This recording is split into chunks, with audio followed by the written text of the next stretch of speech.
पहला पत्रस उसका 3रा अध्याय उसके 13वें पद से लेकर 17वें पद तक हम ध्यान देंगे। 13वें पद में, और यदि तुम भलाई करने में उत्तेजित रहो तो तुम्हारी बुराई करने वाला फिर कौन है। जैसा कि हमने 12वें पद में जो कल पढ़ा था लास्ट में, परंतु प्रभु बुराई करने वालों के विमुख रहता है, परंतु धर्मियों पर उसकी आंखें लगी रहती हैं और उसकी विनती सुनने के लिए उसके कान लगे रहते हैं। तो यहाँ 13वें पद में है, यदि तुम भलाई करने में उत्तेजित रहो तो तुम्हारी बुराई करने वाला फिर कौन है। क्योंकि यदि हम भलाई में ही अपने जीवन को बिताएंगे तो फिर हमारी कौन बुराई करने वाला होगा। सीधा सीधा है।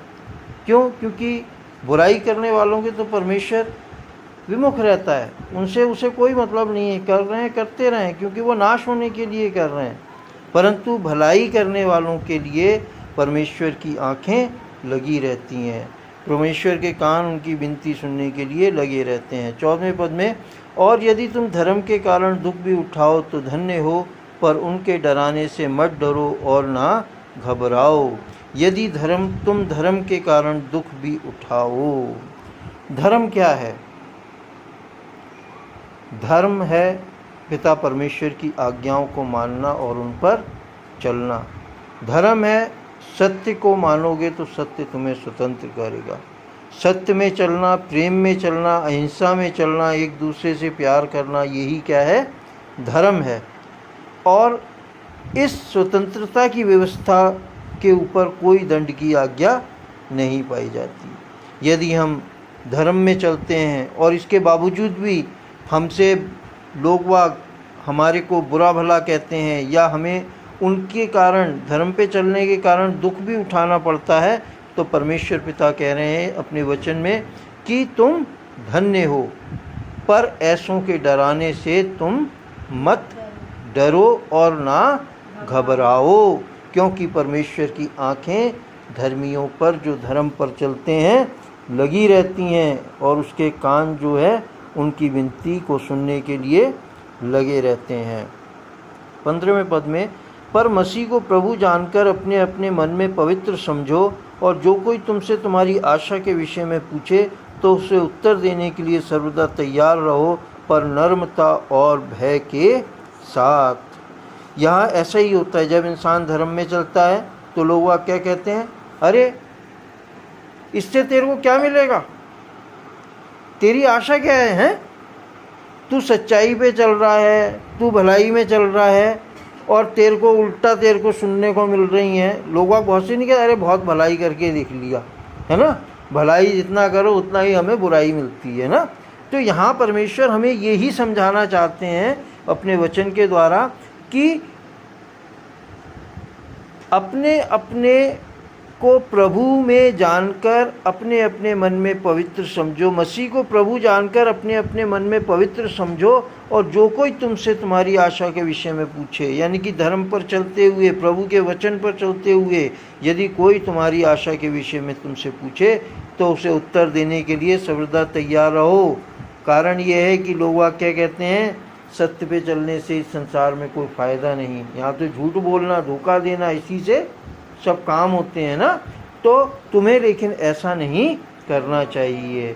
तुम्हें क्या है, अपने प्रभु पर आशा रखते हुए, अपने प्रभु को जानते हुए, उसके वचन को मानते हुए चलना है, और उन्हें जवाब देने के लिए तुम्हें तैयार रहना है कि चिंता मत करो, वो समय आने वाला है। ये दुनिया तो कुछ समय की है, लेकिन हमें अनंत जीवन दिया है प्रभु ने, और उस अनंत जीवन में प्रभु हमारे सारे आंसुओं को पहुँच डालेगा। ये हमारी आशा है। उसने कहा है कि मैं तुम्हारे सारे आंसुओं को पहुँच डालूँगा, और मैं तुम्हें अपने राज्य में युगानुयुग राज्य करने दूँगा, और वहाँ तुम्हारे लिए कोई दुख नहीं होगा, तुम्हारे लिए कोई आंसू नहीं होंगे, वहाँ तुम्हारे लिए कोई आहें नहीं होंगी, लेकिन क्या होगा, वहाँ आनंद ही आनंद होगा। तो ये आशा इस तरीके से जवाब देने के लिए अपनी आशा के तुम तैयार रहो, पर नम्रता और भय के साथ, है ना।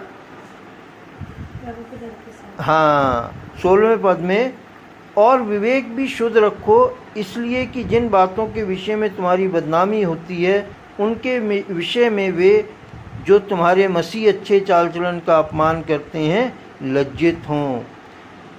विवेक भी शुद्ध रखो। विवेक का मतलब है कॉन्शियस, यानी कि अपने आप को अलग रखो, पवित्र रखो। शुद्ध रखो का मतलब है कि अपने आप को अलग रखो, सारी बातों को सुनो, उससे तुम घबराओ मत, उससे डरो मत। लोग वह कहें तुमसे कि अरे झूठ बोल के सारे काम हो जाते हैं इस संसार में, है ना, और पैसे की बिना कुछ नहीं होता है। लेकिन तुम अपने आप को इन सब चीज़ों से शुद्ध रखो, अपने विवेक को, अपने को पवित्र रखो, अपने को अलग रखो और उनको जवाब दे सको कि ये सब चीज़ें कुछ ही पल की हैं, कुछ सालों की हैं, इसके बाद तो सब कुछ यहाँ छोड़ के इंसान को जाना पड़ता है। तो अपने ऐसा करने से क्या होगा, तुम्हारा जो मसीह अच्छा चाल चलन होगा उसको देखकर लोग अपमानित और लज्जित हो जाएंगे, लज्जित हो जाएंगे, है ना। क्यों? क्योंकि वो देखेंगे कि यार हम तो इसको दुनिया के संसार की शिक्षा दे रहे हैं, लेकिन ये तो अपने प्रभु की शिक्षा पे चल रहा है, इसे तो हमारी बातों से कोई घबराहट नहीं है, कोई डर नहीं है, और अपना इसका तो ढांढस बंधा हुआ है, ये तो घबराता भी नहीं है। तो क्या होगा, इससे वो क्या होंगे, लज्जित हो जाएंगे।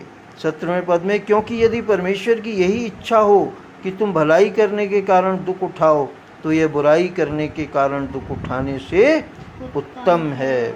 यदि तुम परमेश्वर की यही इच्छा है कि तुम भलाई करने के कारण दुख उठाओ, बहुत अच्छी बात है। बहुत से लोग भलाई करते करते क्या कहते हैं कि अरे इस संसार में भलाई करना तो बेकार है, क्योंकि भलाई का बदला बुराई से मिलता है ना। तो ऐसों की बातों की तरफ कान ना लगाते हुए, यदि तुम भलाई करने में दुख भी उठाते हो, जैसे लोग अगर भलाई करते हैं और उन्हें पलट के दुख मिलता है तो वो भलाई करना छोड़ देते हैं और दूसरों को भी समझाते हैं कि कोई फ़ायदा नहीं है भलाई करने से, है। लेकिन अगर प्रभु में तुम्हारे भलाई करने से तुम्हारा दुख उठाना प्रभु को अच्छा लगता है, उसकी यही इच्छा है, तो ये बुरा काम करके दुख उठाने से, क्योंकि भाई भलाई करके दुख उठाओगे तो एक समय आएगा कि प्रभु की तरफ से आदर पाओगे, हैं, शांति पाओगे और स्वर्ग राज्य के अधिकारी होगे। और अगर बुराई करके दुख उठाओगे तो हमेशा के लिए नाश हो जाओगे। परमेश्वर पिता के वचन के पढ़े और सुने जाने पर बहुतायत से आशीष हो। प्रभु यीशु मसीह के नाम में आमीन, आमीन, आमीन। भरोसा तेरा कहाँ, भरोसा तेरा कहाँ, भरोसा तेरा कहाँ, भरोसा तेरा कहाँ। यीशु है बाहें फैलाए, टिकता तू कहाँ।